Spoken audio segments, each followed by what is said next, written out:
ഇന്ത്യയിലെ മറ്റൊരു സംസ്ഥാനത്തിനും വേണ്ടി വന്നിട്ടില്ലാത്ത തരത്തിൽ കേരളത്തിന് ദേശീയപാത വികസനത്തിന് ചെലവഴിക്കേണ്ടി വന്നു. ഭൂമി ഏറ്റെടുക്കുന്നതിന്റെ 4 ചിലവ് കേരളം വഹിക്കണമെന്ന് കേന്ദ്ര ഗവൺമെന്റ് നിർദ്ദേശിച്ചപ്പോൾ നമുക്ക് സാധ്യമായത് കിഫ്ബി ഉണ്ടായതുകൊണ്ട് മാത്രമാണ്. കിഫ്ബി ഉപയോഗിച്ചാണ് 5080 കോടി രൂപ ഭൂമി ഏറ്റെടുക്കുന്നതിന്റെ ചെലവിന്റെ 4 നമുക്ക് വഹിക്കാൻ കഴിയുന്നത്. അത് കഴിഞ്ഞില്ലായിരുന്നുവെങ്കിൽ ദേശീയപാത വികസനം നടക്കില്ലായിരുന്നു. ദേശീയപാതകളൊന്നും തന്നെയാണ് മലയോര ഹൈവേയും തീരദേശ ഹൈവേയും അതിവേഗത്തിൽ നമ്മളാണ് പൂർത്തിയായിക്കൊണ്ടിരിക്കുന്നത്. ഈ 3 ഹൈവേകൾ ഇത് കേരളത്തിന്റെ മുഖച്ഛായ മാറ്റാൻ പോകുന്ന കേരളത്തിന്റെ അടിസ്ഥാന സൗകര്യ വികസനത്തിൽ വിപ്ലവകരമായ മാറ്റത്തിന് ഇടയാക്കുന്നതാണ് ഈ 3 ഹൈവേകൾ. അത് കേരളത്തിന്റെ സമ്പദ്ഘടനയെ മുന്നോട്ട് കുതിക്കാൻ സഹായിക്കുന്നതാണ്. അതുപോലെ തന്നെയാണ് ഒരു വിദ്യാഭ്യാസമാക്കി കേരളത്തെ സമൂഹത്തെ മാറ്റി നിർത്താൻ വേണ്ടിയിട്ടുള്ള ഇടപെടലുകൾ.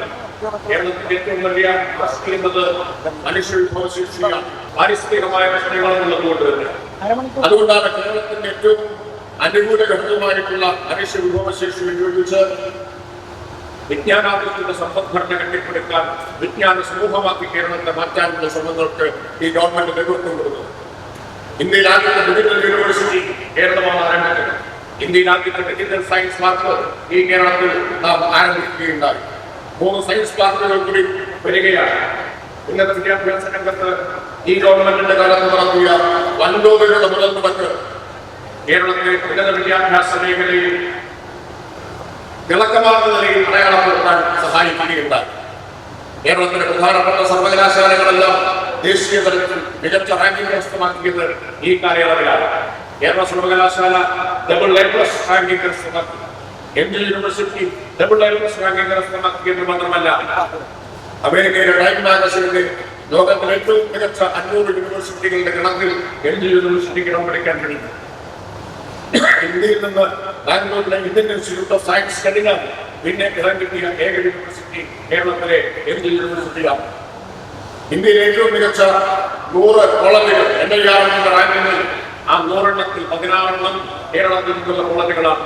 അതിൽ 4 പാലക്കാട് വിക്ടോറിയ കോളേജ് ഉൾപ്പെടെ 4 കോളേജുകൾ ഗവൺമെന്റ് കോളേജുകളാണ്. ഇന്ത്യയിൽ ഏറ്റവും മികച്ച 200 കോളേജുകളിൽ 42 കേരളത്തിൽ നിന്നാണ്. ഉന്നത വിദ്യാഭ്യാസ മേഖലയുടെ വലിയ മാറ്റമാണ് ഇതെല്ലാം കാണിക്കുന്നത്. ഞാൻ ഓരോ വിശദാംശങ്ങളിലേക്ക് പോവുകയാണ്. അഴിമതിരഹിതമായ ഭരണം എന്നതാണ് സർക്കാർ മുന്നോട്ട് വയ്ക്കുന്നത്. ആളുകൾക്ക് കാര്യക്ഷമതയോടുകൂടി സേവനം ലഭിക്കണം. കാത്തിരിപ്പില്ലാതെ ആരെങ്കിലും പോയി കണ്ട് പ്രോത്സാഹിച്ചു നിൽക്കാതെ കൈക്കൂലി കൊടുക്കാതെ കാര്യം നടക്കുക എന്നതാണ് ഭരണം മികവ് എന്നത്.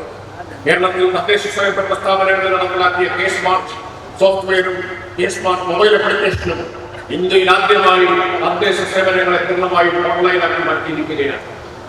ഇന്ത്യയിലെ മറ്റൊരു സംസ്ഥാനത്തിൽ അവകാശപ്പെടാൻ കഴിയാത്ത നേട്ടമാണ്. കേരളത്തിലെ ഏത് തദ്ദേശ സ്ഥാപനത്തിൽ നിന്നും അവരുടെ കിട്ടേണ്ട ഏതൊരു സേവനവും ലോകത്തെവിടെയിരുന്നും ഒരു സ്മാർട്ട് ഫോണിന്റെ സഹായത്തോടുകൂടി നേടാമെന്നത് വലിയ വിപ്ലവകരമായ മാറ്റമാണ്. അത് ജനന സർട്ടിഫിക്കറ്റ് ആവാം, മരണ സർട്ടിഫിക്കറ്റ് ആവാം, വിവാഹ സർട്ടിഫിക്കറ്റ് ആവാം, കരം അടയ്ക്കുന്നതാകാം, മറ്റേതെങ്കിലും തരത്തിലുള്ള സേവനമാവാം. എല്ലാം കയ്യിലുള്ള സ്മാർട്ട് ഫോണിൽ ഒറ്റ ക്ലിക്ക് കൊണ്ട് നേടാവുന്ന നിലയിലേക്ക് അത്ഭുതകരമായ നിലയിൽ തദ്ദേശ സ്ഥാപനങ്ങളുടെ സേവനങ്ങളെ തദ്ദേശ സ്ഥാപനങ്ങളുടെ പ്രവർത്തനത്തെ മാറ്റിയെടുക്കാൻ കഴിയും. ഇപ്പോ കേരളം ഡിജിറ്റൽ സാക്ഷരത കൈവരിക്കാൻ തയ്യാറാണ്. സേവനങ്ങൾ മുഴുവൻ ഓൺലൈനായി മാറുമ്പോൾ ആ സേവനങ്ങൾ എല്ലാവർക്കും ലഭ്യമാവണമെങ്കിൽ ഡിജിറ്റൽ സാക്ഷരത പ്രധാനമാണ് എന്ന് ദീർഘവീക്ഷണത്തോടെ തിരിച്ചറിയുകയും ആ പ്രവർത്തനം കേരളം പൂർത്തിയാക്കുകയും ചെയ്തു. ഇന്ത്യയുടെ ചരിത്രത്തിലാദ്യമായി സമ്പൂർണ്ണ സാക്ഷരത കൈവരിച്ച സംസ്ഥാനമായിട്ടുള്ള കേരളം ഇപ്പോൾ ചരിത്രത്തിലാദ്യമായി സമ്പൂർണ്ണ ഡിജിറ്റൽ സാക്ഷരത കൈവരിച്ചിരിക്കുന്നു. ബഹുമാന്യനായ രാഷ്ട്രപതിയുടെ തീയതി വിധിക്കഴിഞ്ഞാൽ ആ പ്രഖ്യാപനം നമുക്ക് ഔപചാരികമായി നടത്താൻ കഴിയും. 21,87,000-ത്തിലധികം പേരെ കണ്ടെത്തി അവർക്ക് പ്രത്യേകമായ പരിശീലനം കൊടുത്ത് അവരെ ഡിജിറ്റൽ സാക്ഷരതയിലേക്ക് നയിച്ചുകൊണ്ടാണ് ഇന്ത്യയിൽ ആദ്യത്തെ സമ്പൂർണ്ണ ഡിജിറ്റൽ സാക്ഷരത സംസ്ഥാനമായി കേരളത്തിന് മാറാൻ കഴിയുന്നത്. ഏറ്റവും ശ്രദ്ധേയമായ മാറ്റമുണ്ടായ മേഖല പൊതുശുചിത്വത്തിൻ്റെതാണ്. മാലിന്യമുക്ത നവകേരളം ക്യാമ്പയിൻ ഈ ഗവൺമെന്റ് പ്രഖ്യാപിച്ചപ്പോൾ അതിന്റെ വിജയത്തെക്കുറിച്ച് പലർക്കും വിശ്വാസമുണ്ടായിരുന്നു.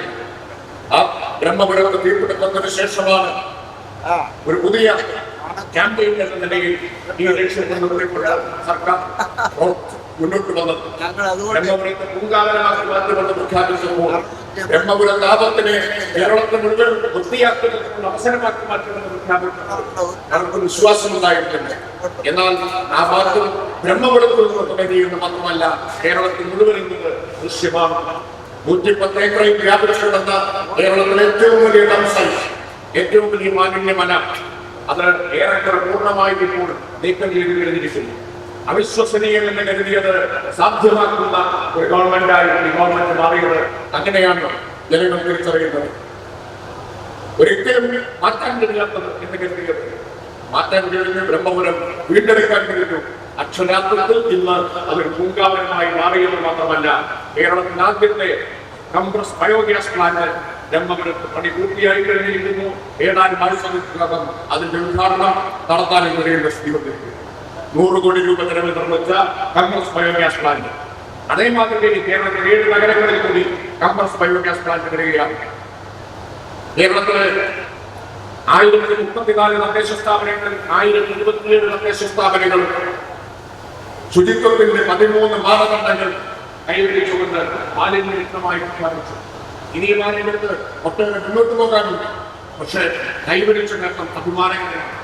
കേരളത്തിന്റെ ബഹുമാന്യനായ ഗവർണർ പറഞ്ഞു, ഇന്ത്യക്ക് മാതൃകയാണ് ശുചിത്വത്തിന്റെ കാര്യത്തിൽ കേരളം ഏറ്റെടുത്ത പ്രവർത്തനം ഏതെന്ന്. രാജ്യത്തിനേറെ മാതൃകയാണ് ബഹുമാന്യനായിട്ടുള്ള ഗവർണർ തന്നെ ചൂണ്ടിക്കാണിക്കുകയുള്ളൂ. ഇനി പാലക്കാട് കാര്യത്തിലേക്ക് വന്നാലുള്ള 3000 വ്യവസായ കണ്ണാടി യാഥാർത്ഥ്യമാക്കിയ ഗവൺമെന്റാണ് ഈ ഗവൺമെന്റ്. കഞ്ഞിക്കോട്ട് മുതൽ കൊച്ചി വരെ നീളുന്ന വ്യവസായ കണ്ണാടി 10,000 പേർക്ക് നേരിട്ട്, ആയിരക്കണക്കിന് പേർക്ക് പരോക്ഷമായി തൊഴിൽ കിട്ടുന്ന 3000 രൂപയുടെ വ്യവസായ കണ്ണാടിക്ക് 1900 കോടി രൂപയാണ് സംസ്ഥാന സർക്കാർ മുൻകൈകളിൽ മാത്രമായി ചെലവഴിച്ചത്.